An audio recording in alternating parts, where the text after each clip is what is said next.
Hi guys, welcome to ఏవా media. This is Nani. So ఈ రోజు ఎపిసోడ్ అయితే అగ్ని పరీక్ష సీజన్ 2లో ది బెస్ట్ ఎపిసోడ్ అని చెప్పుకోవచ్చు. ఎంత బాగుందంటే proper entertainment show, reality show అంటే ఇలా ఉండాలి. సో ఫస్ట్ స్టార్టింగ్ అయితే అదేంటంటే పైనుంచి ఒక బాల్ పడుతుంది. ఫస్ట్ స్టెప్ పడిన తర్వాత పైకి వెళ్ళినప్పుడు ఎవరైతే ఆ బాల్ను పట్టుకుంటారో ఆ పట్టుకున్న పర్సన్ సో లీడర్షిప్గా వాళ్ళు పనికిరారు అని చెప్పాలి. అసలు ఈ టాస్క్ ఉంది భయ్యా, వేరే లెవెల్ ఉంది. సో ఫస్ట్ మిథిలేష్ చాలా బాగా ఆడాడు ఈ టాస్క్. దీపక్ అసలు ఇచ్చి పడేశాడు, 3 సార్లు పట్టుకున్నాడు బాల్ని. సో వచ్చాడు, డిస్కషన్ నడుస్తున్నాయి. ఫస్ట్ మిథిలేష్కి మన రాజ్ కుమార్కి జరిగింది. అసలు మిథిలేష్ అయితే ఫస్ట్ రాజ్ కుమార్ని డిఫెండ్ చేస్తుంటే నువ్వు పట్టుకో, నీకు బాల్ దొరికితే నువ్వు పట్టుకొని అప్పుడు నా మీద చెప్పు, ఇప్పుడైతే నేను దొరికింది కదా మూసుకొని నేను చెప్పింది నేను అన్నట్లు చెప్పాడు మనోడు.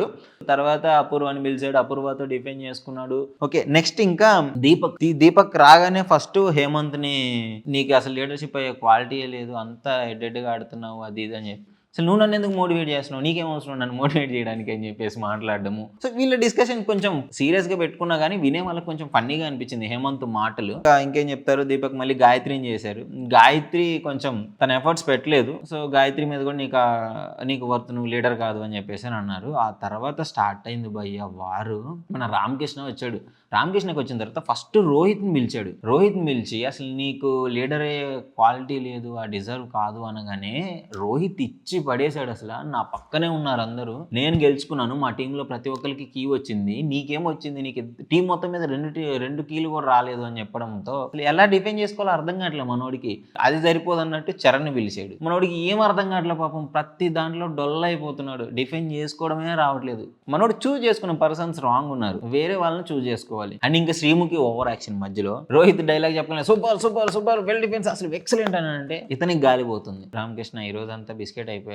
అసలు ఇంకా హైలైట్ పాయింట్ ఏంటంటే వీళ్ళిద్దరు రోహిత్, రామకృష్ణ, చరణ్. నాకైతే మీరు ఒకసారి గమనించండి ఎపిసోడ్ చూసినప్పుడు, ఈ రోజు వీళ్ళు గొడవ పడుతుంటే సృష్టి వెనకాల నుంచి ఒక స్మైల్ ఇస్తుంది, ఎంత బాగుంటది అంటే పిండేస్తుంది మీ హార్ట్స్ ని. తర్వాత ఎస్కేఎన్ గారు ఎంట్రీ. ఎస్కేఎన్ గారు రాగానే అపూర్వ చేసిన ఓవర్ యాక్షన్ చూడాలి. సో ఆ తర్వాత వీళ్ళందరి గొడవ అయిన తర్వాత ఒక నలుగురు సెలెక్ట్ అయిపోయారు, సృష్టి, దీపక్, ప్రియా, శాలిని. వీళ్ళు నలుగురిని వాటర్ ఇస్తారు గ్లాస్ లో, వేరే సర్కిల్ ఉంటుంది, అందులోనే ఉండి ఎవరు లిక్విడ్ తొందరగా పోతే వాళ్ళు అవుట్, లాస్ట్ లో మిగిలిన వాళ్ళు విన్నర్. శాలిని గేమ్ ప్లే చేసింది. వాళ్ళ ముగ్గురి దగ్గరికి వెళ్ళి మనం దీపక్ అవుట్ చేద్దాం అన్నది, మళ్ళీ సృష్టి దగ్గరికి వెళ్ళి ప్రియాని అవుట్ చేద్దాం అన్నది. లాస్ట్ కి పాపం సృష్టి బలైపోయింది. దీపక్ ఫస్టే బయటకు వెళ్ళిపోయాడు పాపం. శాలిని, ప్రియా వీళ్ళిద్దరు లీడర్స్ అనమాట. వీళ్ళకు టీం, శాలినికి టీం వచ్చింది, ప్రియాకు టీం వచ్చింది. ఇప్పుడు యూజ్ చేశారు పవర్ కార్డు. పాపం అమ్మను గెలుచుకున్న పవర్ కార్డు తీసుకొచ్చి శాలినికి ఇస్తే శాలిని ఏమో ఝాన్సీని లీడర్షిప్ చేసింది. సో ఝాన్సీ ప్రూవ్ చేసుకుంది, గెలిచింది ఆ టాస్క్ లో. ఐరన్ దానికి హ్యాంగింగ్ ఒక బొట్టు ఇచ్చి ఆ 2 స్టిక్స్ తో దాన్ని బ్యాలెన్స్ చేయాలి. జెంట్స్ ఇచ్చి పడేశారు ఈ టాస్క్.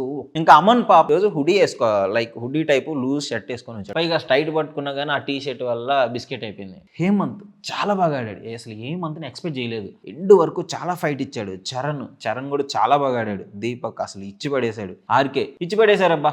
లాస్ట్ కి పాపం ఇంకేం చేస్తాం, రోహిత్, చరణ్ ఆల్మోస్ట్ వాళ్ళు 100% ఇచ్చారు. ఇంకా లాస్ట్ లో ట్విస్ట్ అనమాట ఓటపిలు. ఝాన్సీ తన లీడర్ అయినా కానీ తనకి ఛాన్స్ ఉన్నా కానీ హేమంత్ బాగా ఎఫర్ట్స్ పెట్టాడు అని చెప్పేసి పాపం హేమంత్కి ఇచ్చింది ఓటపిలు. నాకు అది చాలా బాగా అనిపించింది. ఒక లీడర్కి ఉండాల్సిన క్వాలిటీ అది.